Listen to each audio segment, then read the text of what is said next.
दोस्तों, जैसा कि आप सब जानते हैं, बैक वक्त एक सरकारी हुक्मनामे के तहत पहले टोकन टैक्स 9% शरह किया गया और अब दूसरे हुक्मनामे के तहत रास्ता पर चलने वाले हर बैरून रियासत की गाड़ियों को रोक कर सीज करने का अमल शुरू किया गया। मैं उमर शफीक भट्ट हाथ जोड़कर सिस्टम में बैठे उन तमाम पॉलिसी मेकर्स को पूछना चाहूंगा कि खुदारा मुल्क के बाकी हिस्सों में अगर टैक्स की शरह 3%, 6%, 7% है तो मैं भी तो इसी मुल्क का शहरी हूं, रहने वाला हूं, मेरी गाड़ी भी तो इसी मुल्क की गाड़ी है, तो ये भेदभाव क्यों?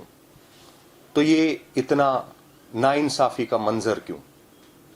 आज फिर एक आम आदमी हाथ जोड़कर हुकूमत वक्त एडमिनिस्ट्रेशन से इस 9% के भारी टैक्स को खत्म करने की इल्तिजा करता है। मैं मेरे डीसी साहब जो एक डायनामिक लीडरशिप है, आपसे गुजारिश करना चाहूंगा, डिविजनल कमिश्नर साहब के साथ, कमिश्नर सेक्रेटरी साहब के साथ, प्रिंसिपल सेक्रेटरी साहब के साथ मिल बैठकर इस भारी टैक्स के बोझ को खत्म करके अवाम दोस्त का हाथ आगे बढ़ाएं। इस लगातार कई सालों से जम्मू व कश्मीर को बहुत सारी परेशानियों से दो चार होना पड़ा, आपसे छुपा नहीं है। मैं एक आम आदमी इस हालत में नहीं हूं। मुश्किल से कर्जा लेकर 2-3 लाख रुपए की जो गाड़ी ली थी, उसका फिर एक बार टैक्स के नाम पर 9% टैक्स अदा करने की मेरी सकत नहीं है। मैं इतना बड़ा बोझ नहीं उठा सकता। आखिर क्यों? आखिर ये कहां का इंसाफ है, ये कहां की इंसानियत है? मैं सिस्टम में बैठे उन सब अफसरान और हुक्मरान से कह देना चाहता हूं, ये जो गरीब आवाम आज की डेट में कोविड से भी दो चार हैं, मुश्किल हालात से गुजर रहे हैं, खाने के लाले पड़े हुए हैं, ये जो गाड़ियां, पुरानी गाड़ियों का कारोबार करने वाले नौजवान जिन्होंने अपना सारा पैसा इस कारोबार में इन्वेस्ट किया है, क्या इनको ये जहन में था कि ये 9% टैक्स अदा करने पर ही इनकी गाड़ियों को फिर एक बार जम्मू व कश्मीर में री रजिस्ट्रेशन के लिए सबमिट करना पड़ेगा?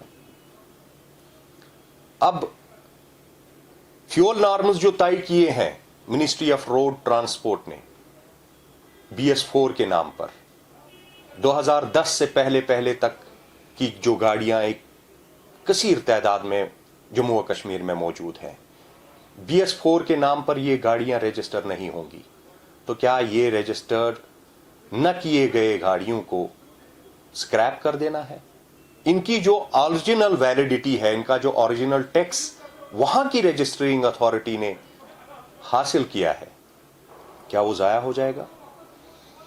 वो आवाम जो आज एक परेशान कुन हालत में है, अब चूंकि ये अदालत आलिया में केस पहुंचा है, वहां से राहत की एक सांस कुछ देर के लिए मिली है, लेकिन मैं समझता हूं कि ये राहत की सांस ट्रांसपोर्ट डिपार्टमेंट और सिस्टम में एडमिनिस्ट्रेशन, प्लानिंग डिपार्टमेंट और पॉलिसी मेकिंग अथॉरिटीज को तय करना होगा कि कैसे यहां की आवाम के लिए राहत आसानी के हाथ आगे बढ़ाए जाए।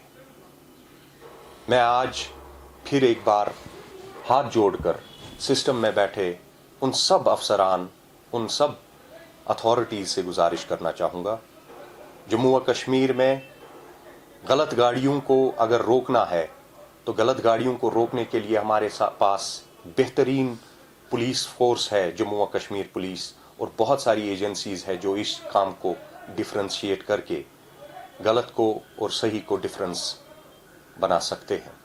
लेकिन जो सही गाड़ियां चलाने वाले लोग हैं, जो गाड़ियों में सही कागजात हैं, उन गाड़ियों को चलाने का मौका दिया जाना चाहिए और उनकी जो ओरिजिनल वैलिडिटी है, उनका उस वैलिडिटी के हिसाब से इन रोडों पर, चूंकि अब यहाँ के रोड्स की भी हालत आप देख सकते हैं, रोड्स की हालत बहुत अबतर हो चुकी है और रोड टैक्स के नाम पर ऑलरेडी गाड़ियों का टैक्स अदा कर चुके हैं। ان کو موقع دینا جانا چاہیے. BS4 جو نارمز ہیں فیول نارمز, ان فیول نارمز کو مد نظر رکھ کر ان کی ری رجسٹریشن پاسبل نہیں ہے, لہذا ایسی گاڑیوں کو چلنے کا موقع دیا جانا چاہیے.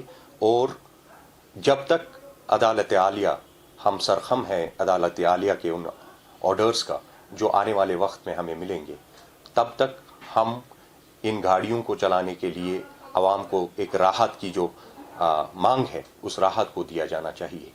میں منتظر ہوں رحم کا اور انصاف کا.